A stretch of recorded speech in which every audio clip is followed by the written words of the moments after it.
Hello.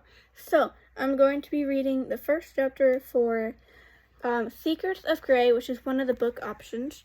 So Secrets of Grey focuses more on like sibling bond than romance, which is usually what I write. But Secrets of Grey is supposed to focus more on like sibling bond. I added a love interest, and so now suddenly it focuses on that, so I would have to do some editing with that, and I already have some stuff in mind to make it more back to how it's supposed to be and what it got inspired for. But yeah, so I can find the thingy, which I probably won't because I have to go to Canva to get my thing. Oh, it's right here. Okay, that's nice. Yeah, so I'm just gonna read the summary for it real quick. My throat is very dry, so of course I'm drinking Dr. Pepper and cream soda. Because, water's not logical. So yeah, I already made a cover for this and everything. Look at this, it's so cool. Yeah, I don't know how it works. Like, I don't know how you're supposed to use the cover and, like, size it and everything, because I've tried twice. It didn't work. Anyway, this is a summary for Secrets of Grey. Yeah. Let me read this. Alright. Graylin is far from a cliche pretty princess.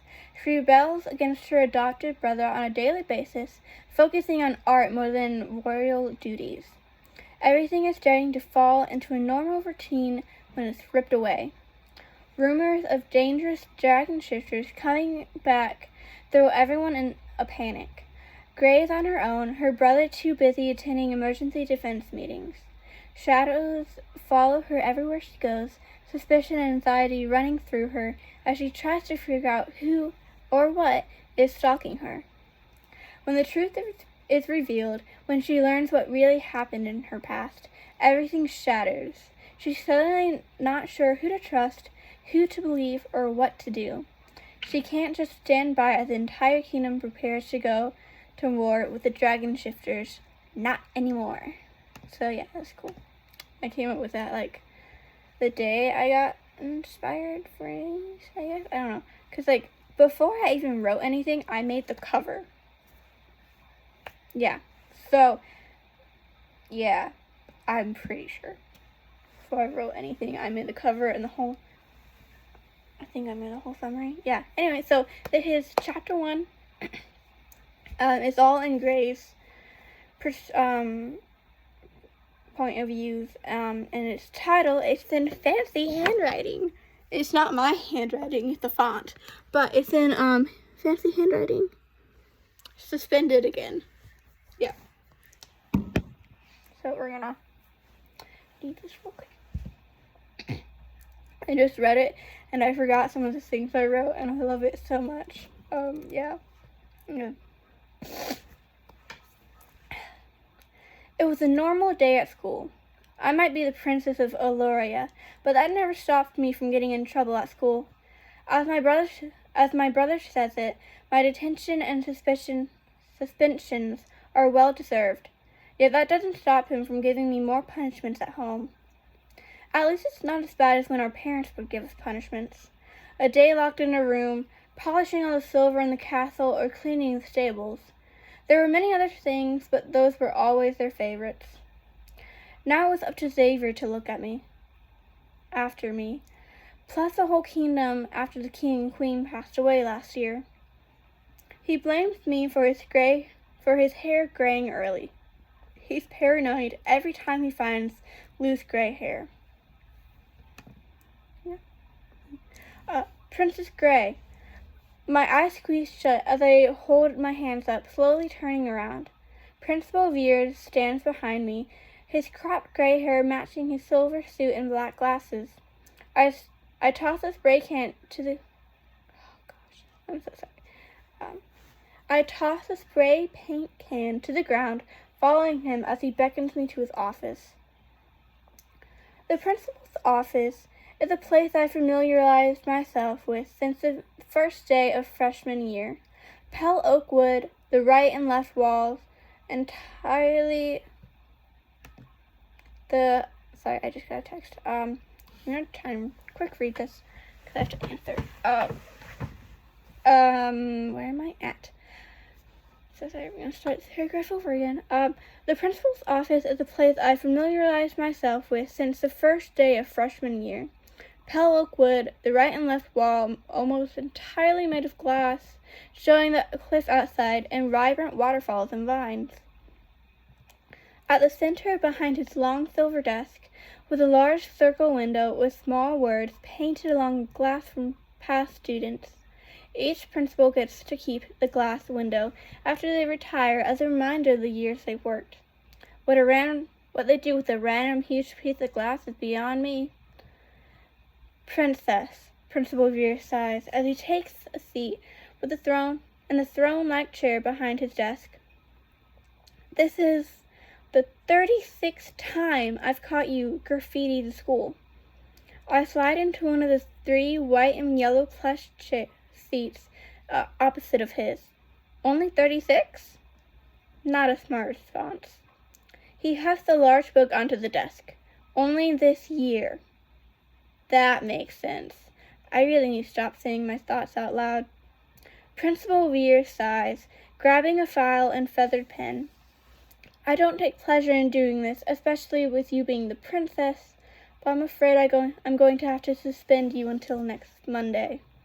Yes, no school, I think, which is immediately followed by crap, more Xavier's punishments. He fills out the paper and folds it neatly, placing it in an envelope and sealing it with the school stamp. On the other side, he addresses it to King Xavier in fancy handwriting I can barely read. Ironic, since as princess I'm supposed to have fancy handwriting, yet my handwriting is wretched. You are excused from the rest of your classes today. He holds the letter back as I reach for it. You'll give it to the king right away, I trust? We don't want another incident like last time. Of course. I had no intention of giving this letter to Xavier. Thank you, Your Highness. Principal Veer says, You are dismissed. I nod, standing from the stiff chair and walking out of the office. On my way out, I pass by my locker, grabbing my backpack, which is full of spray paint cans, instead of my textbooks. My driver is already waiting for me, having learned to stick around in case I get sent home early. It happens a lot. The limo pulls up to the front of the school as he sees me exit the large doors, waiting at the curve next to the fountain. I slip into the back, dropping my backpack onto the seat next to me as I close the door, kicking my feet up on the empty seat across from me. Miss Gray, he says with a nod, and I can see part of his face in the mirror. I'd had a long talk with him about my title. I don't like formalities, and he finally agreed not to call me princess anymore, but he wouldn't budge on the miss. You're out early again, he notes, a slightly amused smirk creeping onto his lips. Trying to paint a dragon on the gym wall, I tell him, folding my arms across my pale green sweater. Got caught. Mr. Ling shakes his head with a small chuckle, shifting the car into drive and taking off down the road. I lean back in my seat, staring out the window the whole ride back to the castle. Luckily, Xavier has meetings all day, so I should be able to get to my room unnoticed. The limo briefly stops at the front crystal gates as Mr. Ling punches in the password at the box. 3 seconds later, the gates open and we drive up to the front of the castle, where I grab my backpack and slip out the limo. Thanks for driving, I say as I close the door, walking up the steps. The palace is a mix of simple and majestic. Past the crystal gates is a large mansion with numerous spires, roof patios, multiple towers and square sections, a moat that extends from the crystal gates to the white stone front. To most royals, it seems more simple. To any commoner, it was majestic and beautiful. There was a time where I found it intimidating and fragile, as if it could break if I touched it. But I've lived here long enough now to where I've attempted on numerous occasions to spray paint the walls. It has never ended well. As I walk through the grand gold and silver doors, I can already hear Xavier's voice faintly echoing from his office. He's in a meeting. Perfect.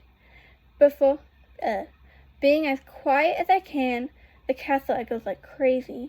I sneak up the spiral staircase to my room. My room has to be the most bland and most exotic part of the castle.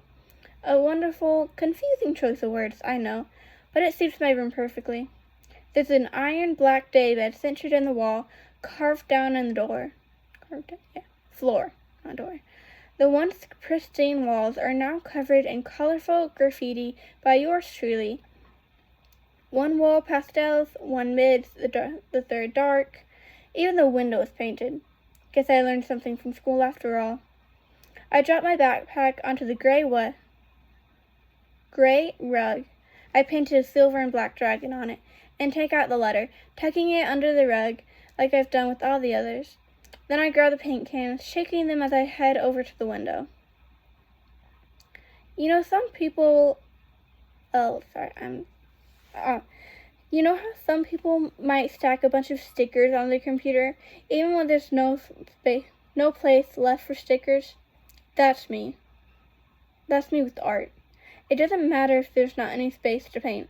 I make space, even if I have to paint over the other artwork to do it. I'm almost finished with painting another black dragon, its eyes red like blood, scales glinting with hints of purple. No, purple isn't right. I lean back to admire my work, when there's a knock on the door. Oh no. Little sis, Xavier's voice says as he opens the door, not waiting for me to answer. Not that I would, anyway. I'd pretend to be at school, but he's figured that out by now. Xavier wears what he wears most days, a suit, specially tailored, silver and gold, the colors of our kingdom Aloria. Everything about him screams royal. Everything about me screams rebel. Xavier, great suit. I hear Louise has been bored lately. You could probably ask her for another. You should go do that. I got a call from Principal Veers. Well, I'm a goner. Play innocent, my brain suggests, a misplaced hope flouncing around, as if I haven't been caught already. Oh, yeah, that. We got out early today. There was a fire or something. Principal Veers was pretty shaken up. He probably got all worked up and got things confused. There was no fire, Gray. Xavier interrupts. Rude. Xavier, I know you're still adjusting to Mom and Dad being gone, but so am I. I can't focus if I keep getting calls from your principal about you graffitiing the school property. It wasn't like it was inappropriate or anything, I protest. Just dragons, you know. And maybe a school sucks every now and then, but still. Xavier raises an eyebrow, his sharp jaw tight, but I know he's not too mad. He can never stay mad at me. It's a blessing for me, a curse for him. Do I take advantage of that fun fact? You bet I do. Look, SORRY, that you have to endure all those calls from Principal Veers. He is a bit annoying. I have a point. Don't interrupt me. Nope, I lost my point. Carry on. A muscle bulges at his perfect forehead, his lips forming a tight line. It's hard not to notice or envy the difference between us. Xavier looks perfect, his blonde hair always styled, skin perfectly tan and smooth, perfect facial features, everything. I, on the other hand, have weird gray eyes, pale olive skin, and black hair that's impossible to protect or style or do anything with. When I was younger, I bleached it, wanting to blend in with the royal family, like I was actually one of them. After the king and queen's passing, I never bothered to keep up with bleaching it, so there's random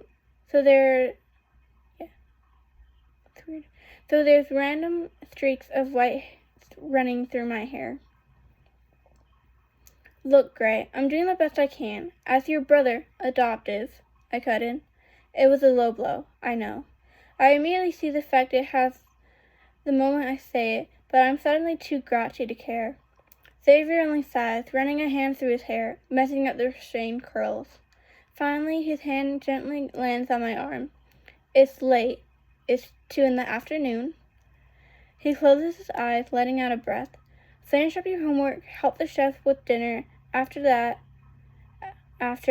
then we'll do something together, alright? Watch a movie or something. I stare at him begrudgingly, biting my lip for a few seconds before giving in.